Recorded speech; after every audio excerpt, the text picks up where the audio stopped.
Hi guys, welcome to Subramani. Bhai, please share, all that bell icon and whatever. Anyway, I was just, I hope I'm dressed rich enough to say, stop pretending to be rich. What happens is, children don't understand money to start with, and parents, it's a parent's job or duty, etc., whatever, to teach them finance. We don't do a great job. We have screwed up our lives. Now we try to screw up the child's life by saying, I'll tell you what to do, buy this policy, but don't buy this policy, buy this mutual fund, don't put in a bank fixed deposit, you must buy a house. We are very confused, and we try to confuse our children. And one of the worst things that parents do is live a very, they pretend to be rich, right? It is a pretty pretentious life. Children don't understand signals. You have to be very clear. So when I told my daughter, this is long back, maybe 15, 16 years back, she looked at a 6,000 rupee teddy bear and said, I want this. And I said, I don't have money. Then when I went to buy bread was that time 22, 23 rupees, and she said, you have money.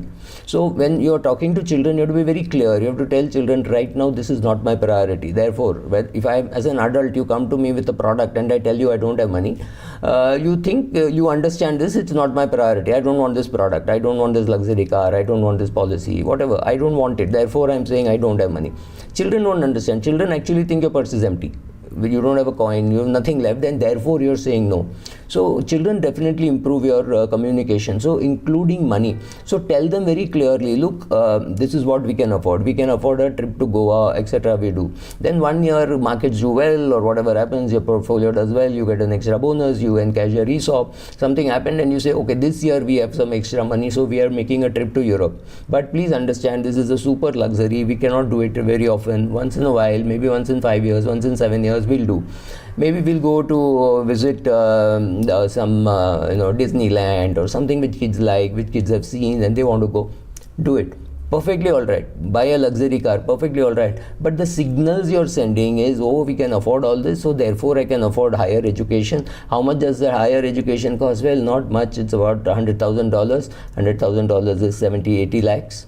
So if it is $200,000, it's almost 2 crores, because you will also include the making of the application and all that. That itself today costs about 10 lakhs Indian rupees, right? 1 million Indian rupees.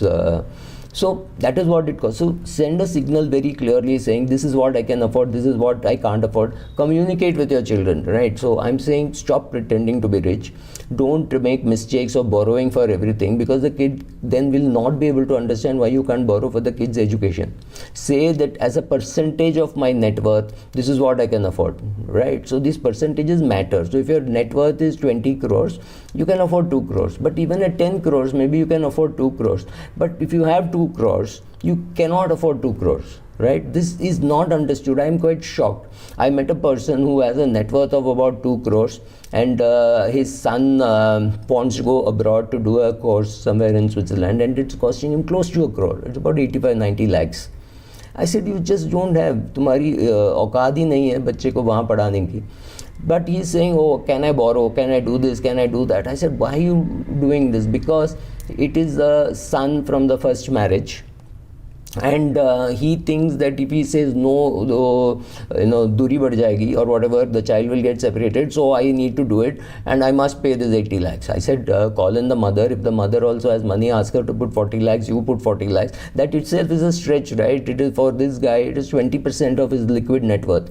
Of course, he has a house, and the only thing he can do is borrow against the house, but he has to repay, and he's already 54, 53, 54. And in this economy, where any economy, 54 is not an age when you want to go and commit to a very big loan for a very long period of time. Yes, he's earning decently, but he's got younger children. From the second marriage, he's got 2 children. He's got to pay something for them also. He just does not have that kind of money. So, who is going to tell your child that you can't afford a $200,000 educational loan? You can't afford it. The truth is, you can't afford it.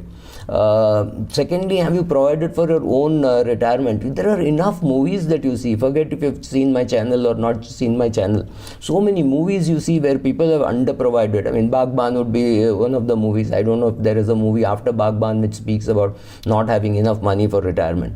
So how prepared are you to lose your job tomorrow? What happens if there is a if your wife or you are hit by a liver failure, which recently cost a friend 80 lakhs, maybe you're prepared with a 20 lakh insurance. Who is going to fund the remaining 60 lakhs? Be ready for those things. Tell your kid, look, I can't afford it, and you can't afford it if I don't take a loan, and that loan is not for your education, it is a loan against my property which is in my name.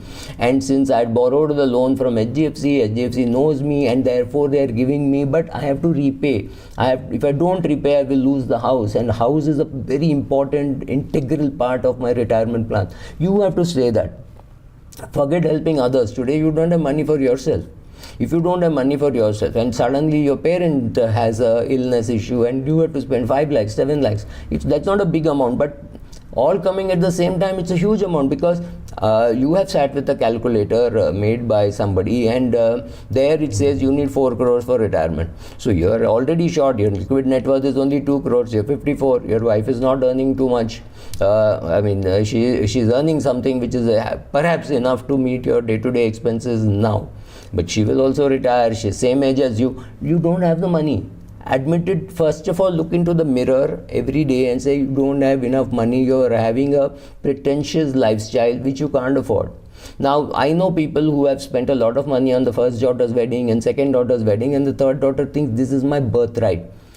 Your business is done badly, you don't have the cash flow. What do you tell your kids? Learn to communicate negative news well with kids, because kids have done that. Kids come and tell you the bad news very slowly, right? When they have got good marks, they are screaming at the top of their lungs. When they don't get good marks, they hide it, but they still get your signature on the report card, right? You will still sign. You may shout, you may say you're not putting in enough effort, I'm doing so much for you, but you will accept it, right? So children will accept it. It's not a problem. Your net worth has to be the net worth which is used for your retirement. You are going to retire, your wife is going to retire. How are you going to manage? And if you want to come and ask me whether you have enough money for your child's education, I want to see $1 million kept aside for all your expenses, goals, needs, whatever you want to call it, including retirement. 6-7 crore uske liye chahiye. Please don't pretend you're going to die at 72. You are not going to die at 72. Maybe you're going to die at 92. You need to be prepared for that. If you die tonight and your family gets your term insurance, with that your daughter goes abroad, that's again your wife's problem. Because if you have not communicated it so well to your wife and children, they will not know. It's your job to communicate. I'm not saying change your lifestyle, but communicate. Don't worry, and you can pretend that, oh, first wife's child and therefore I have to do, otherwise what will she think? Stop worrying about what others will think. Stop pretending that you're rich. If you can't afford many of these basic things, and you think it's your right to go only by air and only to stay in a 5-star hotel for your vacations, boss, stop pretending. Calculate your net worth. I've done a video on why you should calculate your net worth. See how much money you need for your goals, and then tell yourself, can you really afford it, or should you not be able to, should you not be doing it? पहले अपना हिसाब लगाओ, and then you can decide what you want to do. So stop pretending to be rich if you're not rich. And you're rich means you should have a lot of time.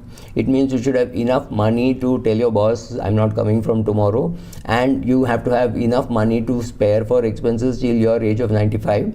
Because if you are already, say, 65 and you have a mother who is alive and she is, say, 89 or 90, you know you could live that long. So please provide for that. After your life, let them do whatever they want with the money. Right now, stop pretending to be rich. You're not rich. Occasionally you may have done something, you may have splurged on one luxury car, you may have done something like that, but stop pretending you're rich. That's important. Thank you.